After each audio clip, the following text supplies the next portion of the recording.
সেদিন থেকে হাজার হাজার বছর কেটে গেছে, যেদিন ইবলিস আল্লাহর দরবারে সিজদা করতে অস্বীকার করেছিল। আদম আলাইহিস সালামকে সিজদা না করে সে বলেছিল, আমি তার চেয়ে শ্রেষ্ঠ, আমাকে আগুন দিয়ে বানানো হয়েছে, তাকে মাটি দিয়ে। সেই মুহূর্ত থেকেই শুরু হয়েছিল তার অভিশপ্ত জীবন। আল্লাহ তাকে জান্নাত থেকে বিতাড়িত করেছিলেন, কিন্তু একটি সুযোগ দিয়েছিলেন, কিয়ামত পর্যন্ত অবকাশ। ইবলিস ভেবেছিল এই অবকাশ তার বিজয়। সে বলেছিল, আমি তোমার সরল পথে বসে থাকব, সামনে থেকে, পেছন থেকে, ডান থেকে, বাম থেকে, সব দিক থেকে তাদের গ্রাস করব। লক্ষ লক্ষ বছর ধরে সে এই কাজ করে এসেছে, মানুষকে পথভ্রষ্ট করেছে, ফেরাউনকে দিয়ে জুলুম করিয়েছে, কারুনকে অহংকারী বানিয়েছে, যুগে যুগে সে মানুষের হৃদয়ে বিষ ঢেলে দিয়েছে। কিন্তু সে জানত একটি নির্ধারিত দিন আসবে। সেই দিনটির কথা মনে হলে তার ভেতরে এক অজানা আতঙ্ক জেগে উঠত। কিয়ামতের আলামতগুলো একে একে পূর্ণ হয়ে গেছে। ইয়াজুজ মাজুজ বের হয়ে গেছে, দাজ্জাল ধ্বংস হয়েছে, ঈসা আলাইহিস সালাম পৃথিবীতে এসে ন্যায় প্রতিষ্ঠা করেছেন এবং ইন্তেকাল করেছেন।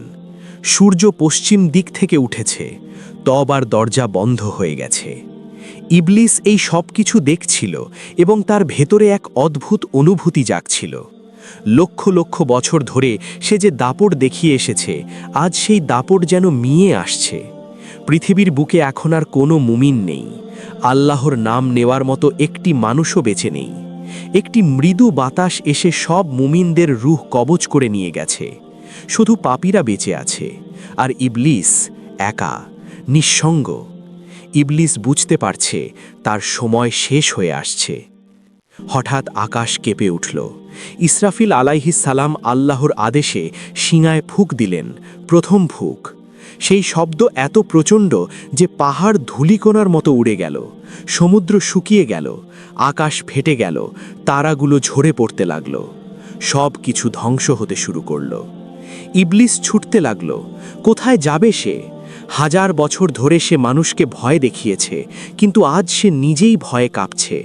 সে চিৎকার করে বলল, আমাকে অবকাশ দেওয়া হয়েছিল, আমার সময় এখনো শেষ হয়নি।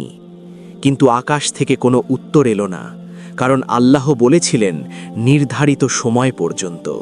সেই সময় এসে গেছে। আকাশ ভেদ করে এক মহাশক্তিশালী সত্তা নেমে আসলেন, আজরাইল আলাইহিস সালাম, যিনি যুগ যুগ ধরে লক্ষ কোটি মানুষের রূহ কবজ করেছেন, যার সামনে ফেরাউন ও কাঁপত, যার আগমনে নমরুদও থরথর করে কেঁপেছিল। আজ তিনি এসেছেন এক বিশেষ উদ্দেশ্যে। ইবলিস তাকে দেখে পিছিয়ে গেল। হাজার হাজার বছর ধরে সে এই মুহূর্তটিকে ভয় পেয়ে এসেছে। আজরাইল আলাইহিস সালাম বললেন, হে ইবলিস, আল্লাহ রব্বুল আলামিনের আদেশ এসে গেছে, তোর সময় শেষ। ইবলিস হাজার বছরের অহংকার নিয়ে বলল, আমি জান্নাতে ছিলাম, আমি লক্ষ বছর ইবাদত করেছি, আমি জিন জাতির সেরা ছিলাম। আজরাইল আলাইহিস সালাম শান্তভাবে বললেন, তোর অহংকারই তোর ধ্বংস ডেকে এনেছে। আল্লাহর সামনে অহংকার করে যে, সেই সবচেয়ে বড় হারায়। এতদিন ইবলিস মানুষের কাছে বিভিন্ন রূপে এসেছে, কখনো বন্ধু হয়ে, কখনো পরামর্শদাতা হয়ে, কখনো সুন্দর স্বপ্ন দেখিয়ে। কিন্তু এই মুহূর্তে তার আসল রূপ প্রকাশ পেয়ে গেল। সে কাঁদতে লাগল, চিৎকার করতে লাগল, আমাকে আরেকটু সময় দাও, আমি আরও মানুষ পথভ্রষ্ট করব। কিন্তু কোনো লাভ হলো না। আল্লাহ তো আগেই বলেছিলেন, নিশ্চয়ই শয়তান তোমাদের শত্রু, তাকে শত্রু হিসাবেই গণ্য করো। ইবলিসের সেই চিৎকার, সেই অনুনয়, সব বৃথা। আজরাইল আলাইহিস সালাম এগিয়ে এলেন। ইবলিস বুঝল পালানোর কোনো পথ নেই। লক্ষ বছর ধরে সে মানুষকে বলেছিল, মৃত্যুকে ভয় পাও না, কিন্তু আজ নিজের মৃত্যুর মুহূর্তে সে সবচেয়ে বেশি ভয় পাচ্ছে। এটাই ছিল তার সবচেয়ে বড় মিথ্যা। সে অন্যদের বলতো ভয় পেও না, কিন্তু নিজে সবচেয়ে বড় ভীরু ছিল। আজরাইল আলাইহিস সালাম আল্লাহর আদেশে তার রূহ কবজ করলেন। সেই মুহূর্তে হাজার বছরের অহংকার, হাজার বছরের ধোঁকা, হাজার বছরের পাপ সব শেষ হয়ে গেল। ইবলিস মারা গেল। এই কাহিনী থেকে আমরা কি শিখি? 1. অহংকার সবচেয়ে বড় ধ্বংস। ইবলিসের পতনের কারণ তার অহংকার। সে জ্ঞানী ছিল, ইবাদতকারী ছিল, কিন্তু অহংকারের কারণে সব হারিয়েছে। 2.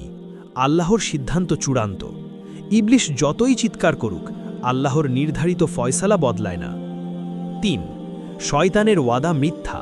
সে মানুষকে বলেছিল মৃত্যুর পর কিছু নেই, কিন্তু নিজের মৃত্যুর সময় সে নিজেই ভয়ে কাঁপল। 4. প্রতিটি সৃষ্টিকে মরতে হবে, শুধু আল্লাহ চিরঞ্জীব, বাকি সব ফেরেশতা, জিন, মানুষ, এমনকি ইবলিশও মৃত্যুর স্বাদ পাবে। যদি এই ভিডিও দেখে আপনার ঈমান একটুও নড়ে থাকে, তাহলে এখনই শেয়ার করুন। হয়তো আপনার একটা শেয়ার কারো জীবন বদলে দেবে। আর এরকম আরও ইসলামিক গল্প পেতে চ্যানেলটা এখনই সাবস্ক্রাইব করুন। পরের ভিডিওতে দেখাবো জাহান্নামে শয়তানের কী পরিণতি হবে। নোটিফিকেশন অন করে রাখুন, একটুও মিস করবেন না।